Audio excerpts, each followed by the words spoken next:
Saya kalau boleh lah 20-30 tahun daripada sekarang, saya nak nampak benda-benda macam itu. Anak-anak ini kerajaan jaga daripada umur 3-4 tahun. Lahir saja dapat child allowance anak-anak RM100 sebulan ke RM150 sebulan ke, supaya kalau keluarga yang susah itu dia cukup duit untuk dia pastikan anak dia makan terjaga, hidup terjaga, susu terjaga, dia tak bantut. Lepas itu umur 3-4 tahun, sama macam kita hantar anak-anak kita ke sekolah, kita hantar ke taman asuhan kanak-kanak kerajaan, percuma untuk semua. Yang kita perlu yang banyak-banyak tak bekerja, siswazah yang sekarang ini orang panggil underemployment, yang ini ambil latih biar mereka menjadi pengasuh-pengasuh profesional. Jaga. Kemudian dia masuk sekolah. Kemudian umur 18 tahun dia dah boleh keluar. Ada yang pilih untuk bekerja. Dan bila dia bekerja 2-3 tahun dia disijilkan. Umur 22 tahun dah ada diploma, daripada 3 tahun dia bekerja. Tak payah nak susah payah masuk universiti semua. Yang nak masuk universiti, masuk universiti. Itu yang bagi saya pemikiran untuk masa depan yang boleh menaikkan potensi anak-anak yang kita ada, rakyat Malaysia ini, supaya Malaysia akan datang nanti itu jauh lagi hebat bila kita dah tak ada harta yang kita ada sekarang. Sebab harta yang kita ada ni takkan kekal sampai bila-bila. Jadi agaknya lah kan, kalau para meswara dulu, dia boleh bina Melaka daripada tak ada apa-apa sampai jadi besar kan. Kalau kita gunakan akal dan kebijaksanaan yang sama, agaknya apa yang perlu kita buat untuk Malaysia sekarang? Kita kena tengok potensi yang ada dengan rakyat kita dan kita kena melabur kepada rakyat kita. Kalau kita dengar kerajaan ke, menteri ke, dia selalu umum pelaburan ini. Pelaburan dari sana, pelaburan ini kan. Kalau tanya saya lah kan, pelaburan yang paling penting setiap negara dan kerajaan perlu buat ialah pelaburan kepada rakyat dia sendirilah. Berbelanja untuk memudahkan dan mencerdikkan rakyat. Itu namanya melabur. Bukan habis duit. Kita kena melabur dengan rakyat kita sendiri. Sama macam dulu, para meswara tengok potensi Melaka dan dia habiskan hidup dia untuk bangunkan Melaka. Kita sebenarnya nampak potensi Malaysia melalui rakyat kita. Dan apa yang ada sekarang ni, dia dah tak sesuai dah, kerana soal rakyat ni semua dia jadi masalah kepada orang kerja kerajaan. Kepada kerajaan, siapa-siapa je lah jadi kerajaan ni. Dia semua, dia anggap ini Allah, rakyat ni tak habis-habis komplain. Masalah demi masalah. Dia sebenarnya lain tau. Contoh, saya bagi contoh kan. Bila yang muda-muda, dia komplain pasal kos sara hidup. Kita kena tengok kalau yang muda ni, kos sara hidup tu belanjanya datang yang besarnya daripada mana? Satu, ini saya cakap yang baru kahwin lah ni, yang muda-muda baru kahwin ni kan tak? Satu, selalunya kos rumah. Beli rumah mahal. Kos yang lebih mahal sebenarnya kos beli kereta. Mahal. Sebab kita semua tahu ada cukai 100% bila beli kereta tu. Rakyat kita ni sangat unik dalam dunia. Kerana dia pinjam duit daripada bank untuk bayar cukai kepada kerajaan bila beli kereta. Itu kos yang besar. Apa lagi kos besar? Bila kahwin, ada anak-anak, kos jagaan anak-anak besar. Kat Melaka sekarang satu kos, orang kata hantar anak untuk pusat asuhan berapa? 700? 400? 400 yang biasa. Kalau kat KL memang kena tampar aku, kau cakap 400. Mana ada 400? Saya pernah sebut 500, 600. Kena jegakah saya. Mana ada 600? 800 lah. 800 orang tau. So kat Melaka 400 kan. Kalau ada 3 orang anak, 1,200. Gaji baru 2,500. Bayar 3 orang anak, itu jagaan saja tau. Bukan makan, bukan minum, bukan susu. Bayar yang itu 1,200, bayar kereta, bayar rumah. Mana dia tak hawau tiap-tiap hari? Memang dia marah kan? Mana ada bakinya? Ya, kerajaan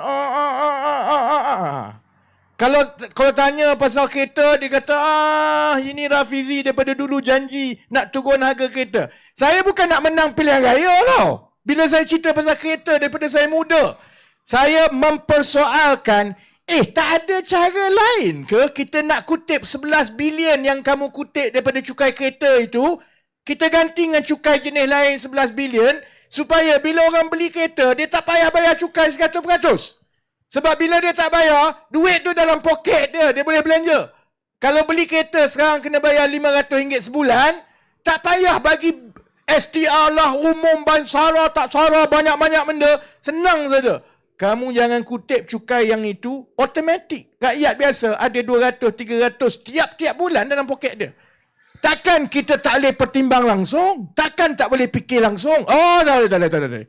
Kalau kita sentuh yang itu, kerajaan akan rugi. Itu jawapan yang saya dapat. Kan? Jadi, benda ni, kalau ambil contoh cerita keluarga muda kan, soal melabur ni kan, sama juga dengan penjagaan.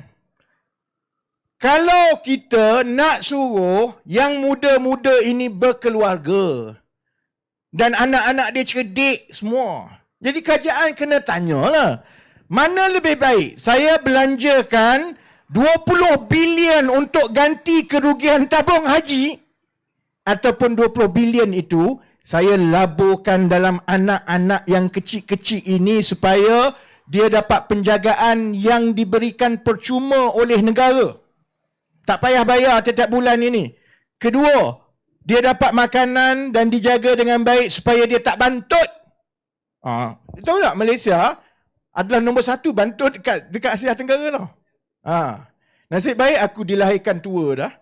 Kalau dilahirkan zaman sekarang bantut saya kan. Saya tengok dekat thread ada je ini zalim betul lah orang perempuan sekarang. Dia buat thread. Sekarang ni memang orang lelaki pendek-pendek ke? Malah aku nak cakap janganlah sebut. Memang budak-budak sekarang bantut. Dia memang rendah sikit banding dengan dulu-dulu kan. Kita nak kena tanya daripada kita belanja bilion-bilion untuk baiki sana, bayar sini, bela yang ini kan.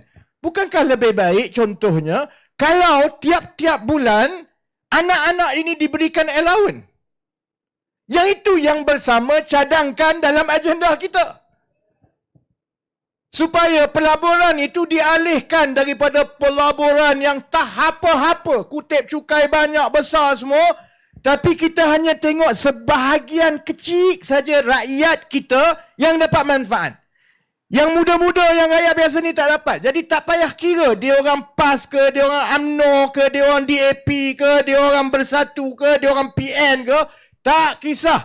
Asalkan kamu rakyat Malaysia, kamu ada anak, maka kita faham bahawa anak-anak ini adalah aset kita yang berpotensi untuk masa depan. Kerajaan tolong labur. Saya sempat seluduk beberapa perkara ini dalam perancangan kerajaan. Contohnya, dalam dasar kerajaan yang ada sekarang ni, rancangan Malaysia ke-13 kan, sebenarnya kerajaan memang telah kena bergerak untuk menyediakan khidmat asuhan kepada kanak-kanak ke arah khidmat asuhan kanak-kanak secara universal di masa akan datang. Sebab saya dah bergaduh daripada dulu masa saya dalam kerajaan. Yang kita kedekut sangat nak tambahkan pusat asuhan kanak-kanak ni kenapa? Memanglah kita kena buat keputusan. Memanglah duit tak pernah cukup. Tapi lagi baik kita sediakan pusat asuhan kanak-kanak untuk anak-anak umur 4 tahun ke atas kepada semua yang layak rakyat Malaysia. Sama macam kita sediakan khidmat sekolah yang universal kepada semua. Sama macam dulu, zaman Tun Razak ke semua dulu, dia buat sekolah untuk semua, jadi hak universal rakyat.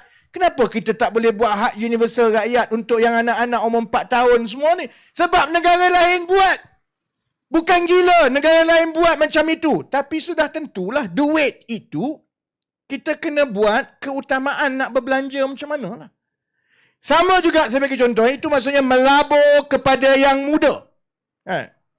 Sebab macam para mesuara, kita tengok ada potensi kepada yang muda-muda ini harta terbaik kita untuk masa depan.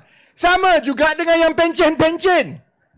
Kerajaan kalau sebut yang pencen, terutamanya Sungai Udang ni kan, ramai veteran tentera. Veteran tentera bertahun-tahun pergi jumpa segala jenis parti lah. Soal pelarasan cukai, soal kebajikan veteran, soal macam-macam. Marilah kerajaan macam mana pun dia jawab sama saja. Itu tak campur lagi pasal lembaga tabung angkatan tentera yang sepatutnya duit dicarum simpan untuk jaga kebajikan veteran tentera. Bukan saja kebajikan tu tak jaga sangat, duit dalam LTAT tu pun lesap. Tunggulah, saya pernah cerita kan duit LTAT lesap. Tak apalah, nanti saya cuit Anwar sikit lagi. Macam saya cuit tabung haji dulu kan. Tiba-tiba nanti adalah pengumuman. Kerajaan akan menyiasat LTAT. Pula dah. So ambil soal veteran ni kan. Saya faham lah. Sebab saya dulu, saya pun tak tahu. Pimpinan Angkatan Tentera ni dia suka panggil saya untuk berunding, bagi ceramah, bagi syarahan. Bukan ceramah dalam kerajaan, dia tak bagi ceramah dah. Dia kira bagi syarahan. Bagi syarahan kepada pimpinan-pimpinan Angkatan Tentera yang general 1 bintang, 2 bintang, segala bintang lah ada. Selalunya soal ialah soal keutamaan perbelanjaan. Kalau yang atas-atas tu, kebimbangan mereka ialah Malaysia tidak melabur secukup wang untuk membina aset pertahanan. Saya memang katalah, ya kita cubalah, tapi duit, yalah kita kena buat keputusan. Kalau yang dekat bawah-bawah ni, isu dia ialah isu kebajikan veteran. Tapi kalau tanyalah, pergi tanyalah UMNO ke, pergi tanyalah PAS ke, pergi tanyalah PKR ke, DAP ke, dia kalau orang sembang pasal kebajikan veteran ini, caranya seolah-olah Allah veteran tentera ni, korang ni, bising saja. Tak cukup lagi lah. Kalau kita tengok kan, veteran tentera, mereka bersara, saya ingat lewat 30-an, awal 40-an, kalau yang berkhidmat 18 tahun, dia dah bersara. Dia bersara daripada perkhidmatan yang ada disiplin yang cukup jelas. Ni anak-anak tentera ada juga. Rizwan pun anak tentera dulu tak?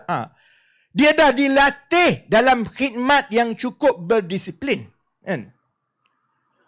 Kita ada banyak keperluan dalam negara. Kita perlukan pekerja-pekerja berkemahiran untuk masa depan.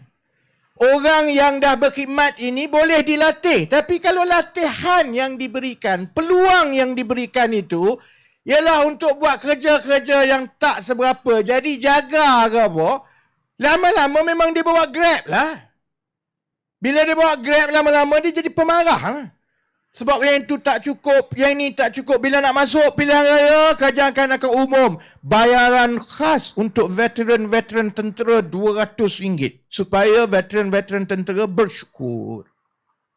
Sedangkan sebenarnya sama macam yang anak-anak muda tadi, kalau kita ambil pandangan kita mesti melabur dalam potensi yang muda, kita pun sebenarnya boleh ambil pandangan kita kena melabur dalam potensi yang tua. Sebab negara kita akan jadi negara tua. Makin ramai orang tua. Mereka tidak boleh dibiarkan tidak ada economic output daripada mereka. Mana yang boleh dilatih untuk jadi engineer, latih jadi engineer.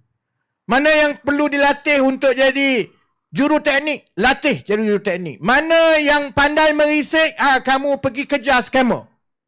Contohnya. Ada kita buat. Tak adanya sebab dia tak peduli.